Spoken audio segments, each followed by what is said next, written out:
procedure.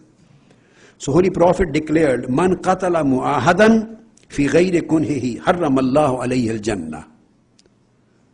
I will explain who is mu'ahad when I will come to Darul Islam and Darul Harb and Darul Ahad. But the basic thing, any person who unjustly kills a non-Muslim, whose life is equally guaranteed as the life of a Muslim, with whom there was a treaty of peace, he was not lawfully allowed to kill him. So Holy Prophet said, he will make paradise, Allah will make paradise haram, forbidden for him for whole life. So this hadith is narrated in Sahih Bukhari and Nasai and Muslim, Kitab al-Qasama and many other books. And at another occasion, Abdullah bin Umar relates from Holy Prophet, Man qatala mu'ahadan lam yarih rahiyat al-jannah. Anyone who kills a non-Muslim citizen, he will never smell the fragrance of Jannah, smell the fragrance of paradise. Again, this hadith is narrated by Imam Bukhari in As-Sahih, under the chapter of, it is the chapter, sin of someone who kills a non-Muslim citizen. And again in Muslim, same chapter, and Ibn Majah and many other books.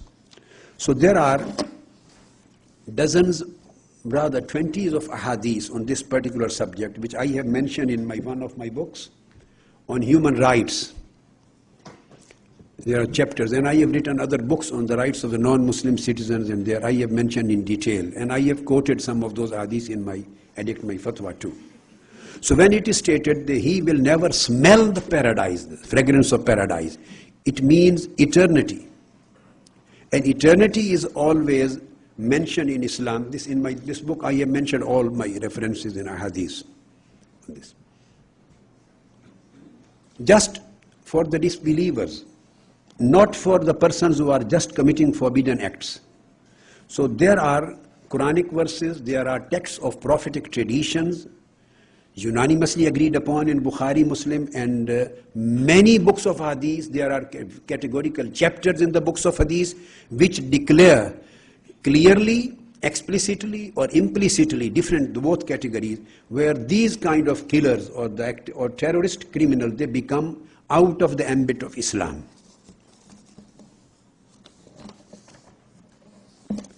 And the punishment for them is the same as he has killed any Muslim. Again narrated by Abdul Rahman, he says, Holy Prophet ﷺ said, and Imam Shafi'i has quoted this in Al-Musnad, and Imam Abu Nu'aym in Musnad Abu Hanifa, and Shaybani in Mabsut, and Bayhaqi in Sunan Kubra, and many other books of hadith and fiqh, that one person is a man from the Muslims who killed a man from the people of the book. He killed some Jew in Medina. The case was presented to the Prophet, and he said, I am most responsible for for fulfilling the rights of those under his care. So all non-Muslim citizens are under my care and guarantee. I am the most responsible for their life, wealth and property and honor. Then he ordered the capital punishment for the Muslim who had killed a non-Muslim. This was a practice. If any Muslim killed a non-Muslim in Holy Prophet's time and in the time of Abu Bakr, Umar, Usman and Ali, all the guided four caliphs, this was a unanimous law of Islam enforced in the caliphate. The capital punishment was awarded to the Muslim killer if he killed a non-Muslim. So always this was declared equal for everyone. And in this particular point, at the end, I will like to quote a very famous statement of Holy Prophet ﷺ, which he issued in his last sermon of Hijjatul Wida. It is also quoted in Sahih Bukhari and Sahih Muslim. He said, Inna dima'akum wa amwalakum wa a'radakum alaykum haramun ka hurmati yawmikum haza, ka hurmati shahrikum haza, ka hurmati baladikum haza, ila yawmi tulquna rabba.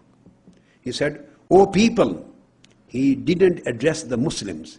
He said, O people, like the Quran addresses, Ya ayyuhan nas, O mankind, O people, indeed your blood, your property, your honor, everything is inviolable, like the inviolability of this day of Hajj, like the inviolability of this month of Hijjah, like the inviolability of this holy city of Mecca. So nobody can take a life of any person, whether Muslim or non-Muslim. Nobody can infringe the right of their honor, property and things. So that's why Holy Prophet ﷺ used to enter into the treaties with Christians and Jewish tribes and non-Muslim tribes, and he always used to give the guarantee of these things. There are many texts of treaties which was done by Holy Prophet ﷺ and continued and ratified by the Orthodox caliphs, the guided caliphs. But I will just quote a few words from one, the treaty which he did with the people of Najran, the Christian tribes of Najran. He said, I'm quoting the translation, Arabic is there, the text in my book. So it has been cited by Imam Abu Yusuf in Kitab al-Kharaj. Again, Abu Ubaid Qasim bin Salam in Kitab al-Amwal. Then Saad, Ibn Saad in Tabaqat, and Ibn Zanjawai in Kitab al-Amwal, and Balazri in Futuh al-Buldan. Holy Prophet said, indeed, Najran, and this was a city of the Christians, and her allies, all their allies, are under the protection of God and guarantee of the messenger of God. They are to be protected, whether present or absent. They are to be protected in their wealth, lives, lands, religion. This includes those who are present and those who are absent, and their families, their goods, and everything in their possession, be it plentiful or scarce. So these were basic teachings of the Holy Prophet sallallahu alaihi wasallam. Can you put this? Sallallahu alaihi wasallam. And teachings of Quran. Now, another important thing, why this act of terrorism has no place, absolutely no place in Islam. And there is no exception for them. Whatever. I will come to explain this aspect when I utter a few words on the concept of jihad. They are considering it jihad is absolutely an act of ignorance, illiteracy. They don't know what jihad is and what is not. Jihad is never an act of criminality, a brutality. Jihad is never an act of violence. Even during qital, the lawful warfare, when a just and lawful warfare is going on, during warfare and in the battlefield, there were certain prohibitions which were given by Islam and Holy Prophet of Islam. And they were, for example, the killing of women during lawful warfare was declared to be forbidden. Holy Prophet ﷺ declared, he said, Naha Rasulullah an qatl nisa'i was-sibyan. He said that the killing of women and children have been forbidden forever. No exception to that. It is quoted in Sahih Bukhari, Sahih Muslim, Muttafaq alayh, and many other books of hadith.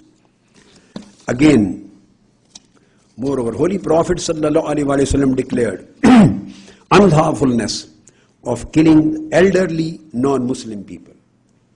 Now I am talking during the warfare, when the battle is going on practically, in a battlefield, you are not allowed, when a Muslim country or any other country who is aboard of war, a proper warfare is going on, and military operations are going on, so the old citizens are not allowed to kill. They are forbidden. Holy Prophet said, La taqtulu shaykhan faniyan. Wala tiflan. Children are not allowed. Wala saghiran, wala imratan. Neither the women nor the children. This is a complete, absolute prohibition for that lawful war. And there are, all these hadiths are available in Sahih Bukhari, Muslim, Abu Dawud, Nasai, and Sunan, Ibn Majah, Sunan al-Kubra. Every book of hadith quotes these chapters. Furthermore, Holy Prophet ﷺ stated that, again, killing of the religious leaders of non-Muslim, their priest, is also forbidden. Holy Prophet declared, La taqduru, wala taghullu, wala tumathilu, wala taqtulu, vildana, wala ashab as-sawami'. It is again related in Imam Musnad Ahmad bin Hanbal and many other books of hadith. Holy Prophet said that break no promise Steal not from the spoils of war, and do not mutilate the bodies of your enemies, or not slay children and not their monks and priests. So their killing is also prohibited. In the same way, the killing of diplomats was also prohibited even during warfare. I'm just summarizing the thing, instead of giving references for everything. This book contains all references.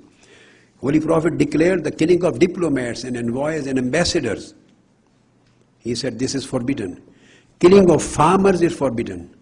During warfare, killing of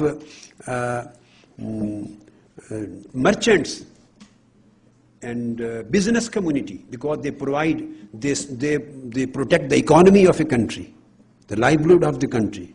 They provide the economic prosperity to that society. So the merchants and the business people, they are not allowed to be killed. Holy Prophet said, "Ittaqullah fil fallahin wala taqtuluhum." Fear God regarding the farmers and growers, agriculturists, and do not kill them. And all these hadiths have been unanimously interpreted by the Aimma of Ilm, Aimma of Fiqh, the Islamic theology, Islamic jurisprudence, Islamic law, exegetical science of Quran. Every group of Islamic sciences, the scholars there have been unanimous. When I would feel no hesitation in saying that last 1400 years of Islamic literature, whatever these things are quoting, every single scholar belonging to any school of law agrees to this point, and there is no dispute on the classical sciences of Islam. In the same way, it was declared, "Inna ashab an-nabiyya lam yaqtuluhum hina fatahul bilad." This was the unanimous practice of the companions of the Holy Prophet. When they conquered the various lands, they did not kill the farmers and growers and the merchants and the priests and the monks and women and children. They were never killed. This was a practice which was always continued.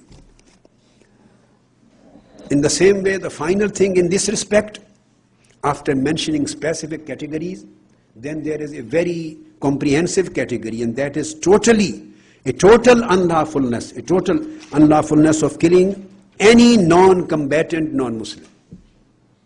Any Muslim, civil population, who is not directly fighting with you one-to-one in your battlefield, who is not a combatant. So any non-combatant civilian is not allowed to kill in any case. What to talk of killing the Muslims in Pakistan or Afghanistan or other countries or in Arab countries, or what to talk of killing non-Muslims in US or in Britain or in the European countries. Whole of this phenomena, of this mindset, this thought, these ideas, this theology, this ideology, this philosophy behind this mindset is totally against Quran and Sunnah of the Holy Prophet, and totally against the teachings of Islam, and totally against the unanimous classical interpretations of Islam throughout 1400 years. Non-combatants were never allowed to be killed. Holy Prophet ﷺ used to give a categorical instruction that don't attack the people even if they are in the war, regular warfare during night, when the civilian population is sleeping, their children are sleeping, they have sick people, they are sleeping. Just wait till morning, declare that there's going to be a warfare in defense even. We will come to the kinds of the warfare afterwards. So even if you are fighting a defensive war against aggression, war against oppression, where we declare that this war was just war, a lawful war, according to the UNO resolutions, there is no difference as far as I have studied throughout my life as a humble student of Islamic law. I have not found a single minor difference on interpretation of the concept of warfare given by Islam and given by the UNO resolutions, Charter and Security Council resolutions. The only difference is of the terminology. When we go to the Islam, it is used the Arabic terminology of jihad, one aspect of jihad, and qital. When you come here, we say warfare or war. But the same concept of just warfare, with the fulfillment of specific conditions, we will come to that point later on. So the same thing was done. And again, the prisoners of war are not allowed to be killed.